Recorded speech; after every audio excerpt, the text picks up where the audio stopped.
За сайн байцгаана уу, Бабук байна. Өнөөдөр та бүхэндээ уулынхаа гутлын үдээсийг хэрхэн зөв үүдэх талаар тайлбар хүргэе гэж бодож байна. За үдээс гэхээр бид бүхэн өдөр тутмын амьдралдаа байнга хэрэглэдэг боловч энэ маань уулын нөхцөлд болохоор хүний эрүүл мэндтэй бүр цаашлаад амь настай ч юм холбоотой жижиг гэлтгүй ийм чухал зүйл байдаг.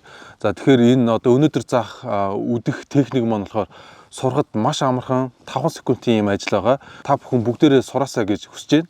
За ингээ эхэлцгээе.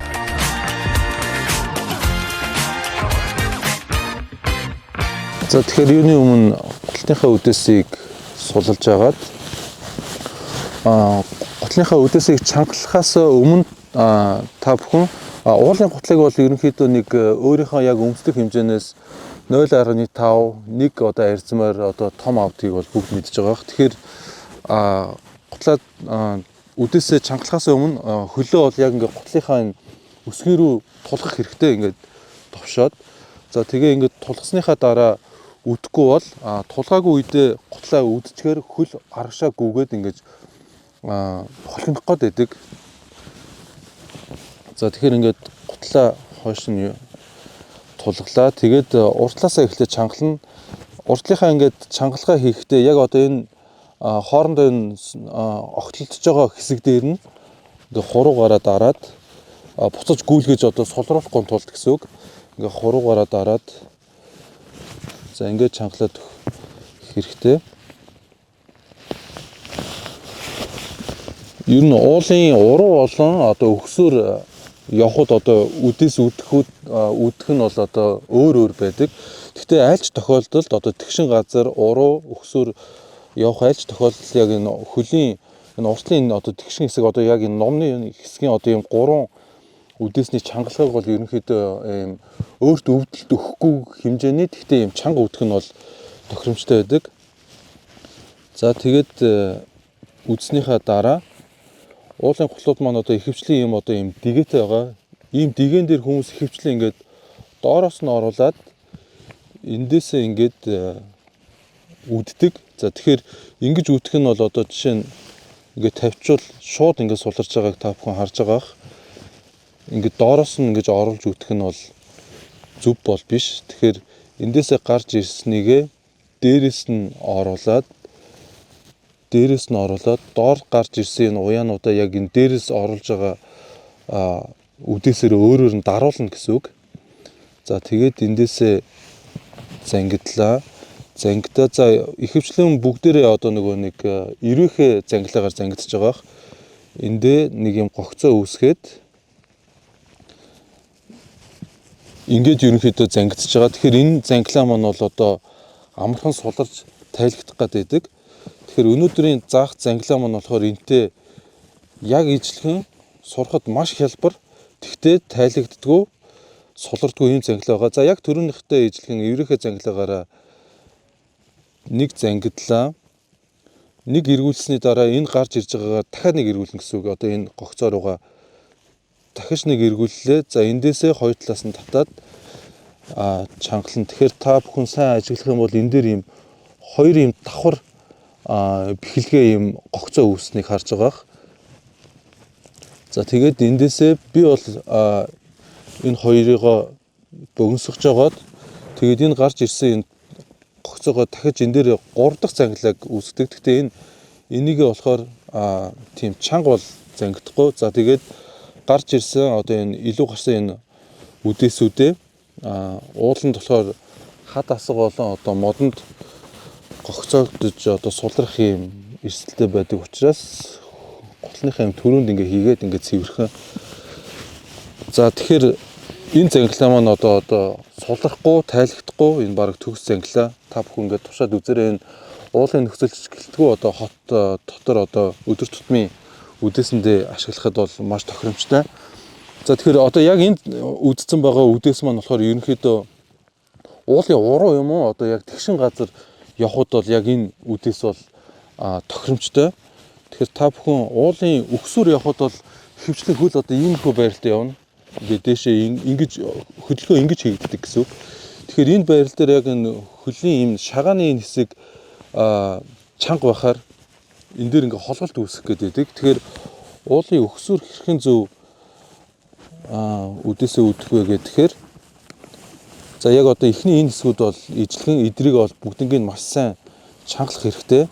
За тэгээд өгсүр газар дээр болохоор энэ хилэн дээр одоо нэг юм 2-3 орох хэмжээний иймэрхүү зай үлдээгээд баг зэрэг сулвтар үүддэг гэсэн үг. За тэгээд саяных шигэ нэг ороогоод дахиж нэг ороогоод эндээсээ чангаллаа. За эндээс ингээ 3 дахь чангалгаагаа хийлээ. Энийг ингээ сайхан бүгднгийн цэвэрхэн ил гарах хэсэггүй гогцоогдож татагдахгүй. Энэ хэсэг маань болохоор баг зэргийн сулвтар гэсэн үг. Тэгэхээр энэ бол одоо яг тухайн гарч байгаа уулынхаа хэр одоо огцом өгсүр зэргээс шалтгаалаад заавал юм 2-3-оор бол хэмждэггүй. Тэрийг одоо яг өөрөө тохируулж явна гэсэн үг. Ямар ч гэсэн дээшээ хөл ингээд уулчин ингээд дээшээ ингээд огцом байгаа. Энэ дээр ингээд хөдөлж байгаа энэ хөлний яг шагааны энэ хөдөлгөөн дээр болохоор саад очруулахгүй байхаар сулвтар байх нь зөв гэсэн үг. За уулын уруу газар одоо хэрхэн үдээсээ үтхийг тайлбарлаж хэлье. За уулын уруу явхад бол хөлөө арталт нь бол өсгөл үгээ тулгаж агаад за тэгээд энэ дээрээ маш сайн энэ хэсгийг бол чангалж үтэх хэрэгтэй. За уулын уруу ингээд явж байхад ер нь үдээс сул байхад бол готлонд одоо нөгөө хөлийн хумс одоо тулсаар хагаад маш хөндөр ордог. Тэгээд удаан хугацаагаар тэгж явхаар хумсны завсараас одоо цус гарах бүр ингээд хумс унах одоо ийм тохиолдлууд бол байдгийг бол мэдж байгаа бах. Тэгэхээр готлынхаа энэ хэсгийг ингээд бариад өгөхөөр одоо хөл маань энэ байлаа гэж бодоход готлынхаа энэ хэсгээд үдээсээ бариад өгөхөөр хөл маань ингээд урагшааг үүж ингээд хумс одоо готлон дээр ингээд тулдаг. Тэгэхээр энэ хэсгийг бол одоо яг урууж байгаа тохиолдолд бол маш сайн чангалж өгөх хэрэгтэй. Эсвэргээрээ өгсөж байгаа тохиолдолд хөл маань ийм хөдөлгөөн хийж идэг учраас яг энэ шагааны энэ хэсгийг бол сулвтар үдээд өгөхөд бол маш тохиромжтой байдаг.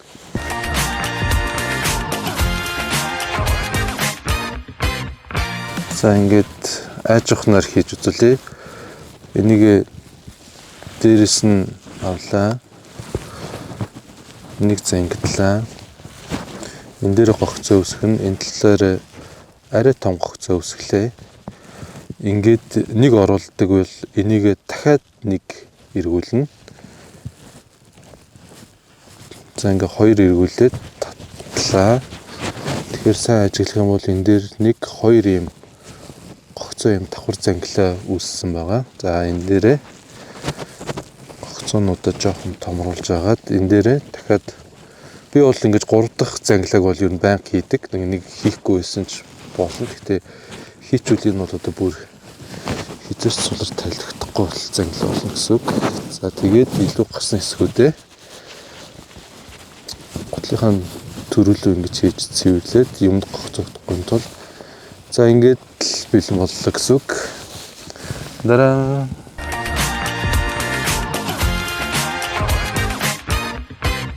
за одоо та бүхэндээ уулын гүйлтийн гутал болоо одоо өдөр тутмын гутлынхаа үдээсийг яаж үтэх талаар тайлбарлая.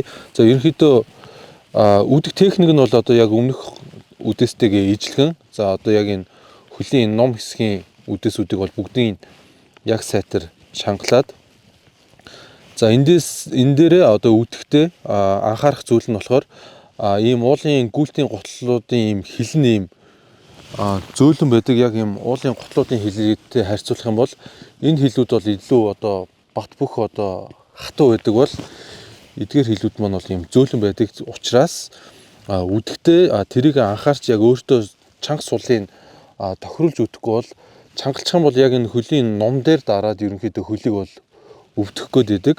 За тэгэхээр тэрийг та бүхэн өөрсдөө тохируулад за зангилтын хувьд бол яг ижлэгэн төрөөнийхтэй ижлэгэн эрвээхээ зангилтанд нэг орууллаа. Гарсныгаа дахиад нэг орууллаа. За ингээд чангалахад энэ дээр бол энэ дээр 1 2 гэдэг юм 2 зангилаа үүссэн байгааг харж байгаа. Энэ дээр 1 2. За тэгээд мэдээж түрүүнийх шигэ илүү гарсан хэсгүүдээ гутлынхаа төрүүлүүн хийгээд цэвэрлээд өгөх хэрэгтэй. За тэгээд ингээд бэлэн болж байна. За тэгэхээр өнөөдөр та бүхэнд одоо уулын гутал болоо одоо бусад гутлуудыг хэрхэн тайлагдахгүй одоо зөв үдэх талаар тайлбар хүргэлээ. Өндөр ууланд одоо ялангуяа бид нар юм хүнд ачаатай явж байхдаа одоо байн тонгоогоод гутлаа үдээд тах нь бол одоо өөрт дараатай байдаг. За мөн одоо олоолаа явж байгаа тохиолдолд одоо цуваагаа заавал зогсоож иж үдэх шаардлагатай учраас бусад мөн одоо юм төвөг чирэгдэл одоо ингэ болж идэг. За магадгүй үдээс тайлагдсан тохиолдолд одоо үдээсэн дээр өөрөө гიშгэж бүдэрч унах, тэнцвэрээ алдаж одоо бэртэл гэмтэл авах одоо ийм эрсдлүүд мөн байдаг учраас та бүхэн саяны заасан үдээсийг бол амьдралдаа хэвшүүлээрэй гэж зөвлөмөр байна. За ингээд өнөөдрийн дугаартаа хамт байсан та бүхэнд баярлалаа. Баяртай.